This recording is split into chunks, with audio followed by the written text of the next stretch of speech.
दर्शक बंधु, आपण माने जानती कि अल्प विद्या सर्वदा भयंकर होता है। कारण अधा अधूरा विद्या केबे भी आमको सफलतार शीर्ष को नहीं पारि न थाए। बरं अल्प विद्या कारणरू केबे केबे आमे विपदर मध्य पड़ी थाउ।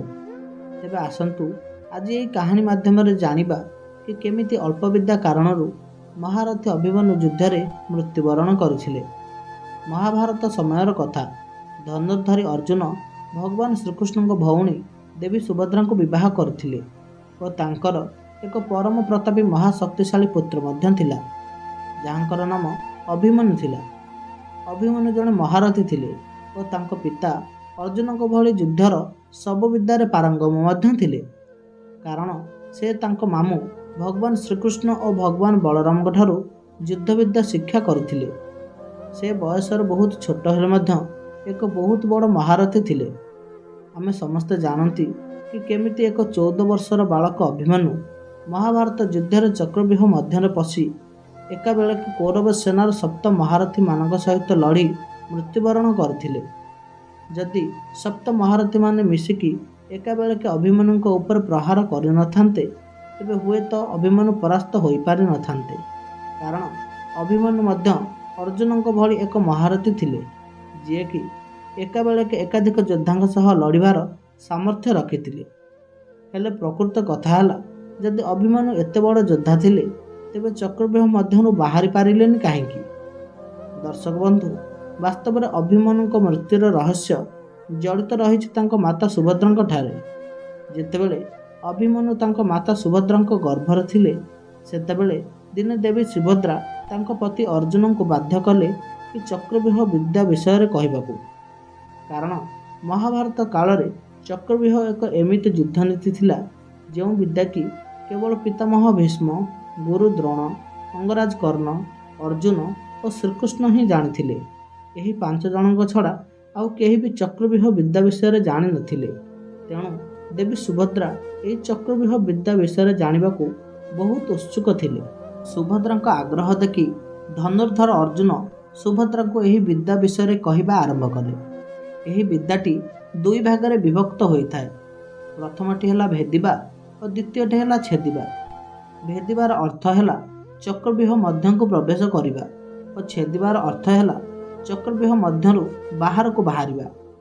तेणु धनुर्धर अर्जुन प्रथमे सुभद्रा को चक्रव्यूहर भेदिबा विद्या विषय कहवा आरंभ कले और देवी सुभद्रा मध्य मन दे शुणुथिले। जेहेतु सुभद्रा गर्भवती थिले, तेणु सुभद्रा सह अभिमन्यु मध्य एही विद्या को माँ गर्भरु रही शुणुथिले। चक्रव्यूहर विद्या एते कठिन और लंबा थिला जे सुभद्रा अर्जुन को कथा शुणु शुणु सोई पड़िले। सुभद्रा को सोई पड़िबार देखि धनुर्धर अर्जुन केवल एही विद्यार भेदिबा भागटी को कही बंद करदेले।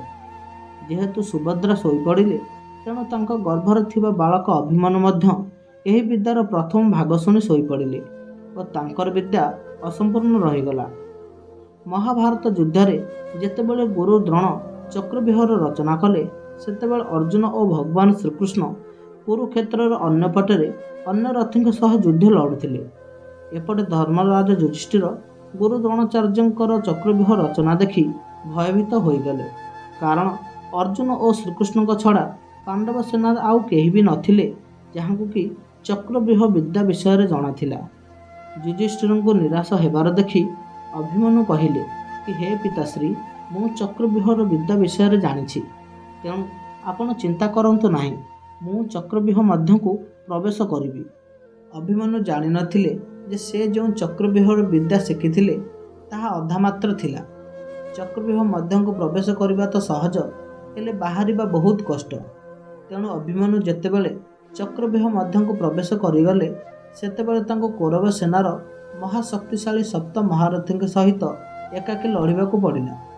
अभिमन्यु चक्रव्यूह मध्य अति पराक्रम और वीरत्वर सहित लड़िले मध्य कौरव सेनार महारथी माने तांको बाहर को बाहरिबाकू देले नाही और अन्यायर सह 7 महारथी माने एका बेलक मिसी प्रहार करी अभिमन्युंकर निर्मम भावे हत्या करदेले।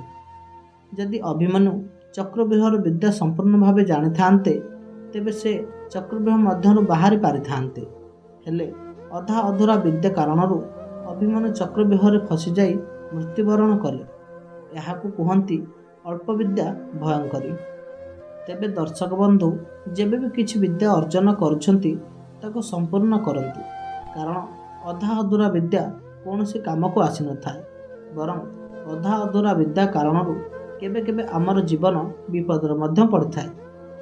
ଦର୍ଶକ ବନ୍ଧୁ, ଆଶା କରୁଛୁ ଏହି କାହାଣୀଟି ଆପଣମାନଙ୍କୁ ନିହାତି ଭଲ ଲାଗିଥିବ। ଯଦି କାହାଣୀଟି ଆପଣଙ୍କୁ ପସନ୍ଦ ଆସିଥାଏ ତେବେ ଭିଡ଼ିଓଟିକୁ ଲାଇକ୍ ଓ ସେୟାର କରିଦେବେ ଓ ଏଭଳି ସୁନ୍ଦର ସୁନ୍ଦର କାହାଣୀ ଶୁଣିବା ଲାଗି ଆମ ଚ୍ୟାନେଲଟିକୁ ସବସ୍କ୍ରାଇବ୍ କରିଦେବେ। ଧନ୍ୟବାଦ। ଜୟ ଜଗନ୍ନାଥ।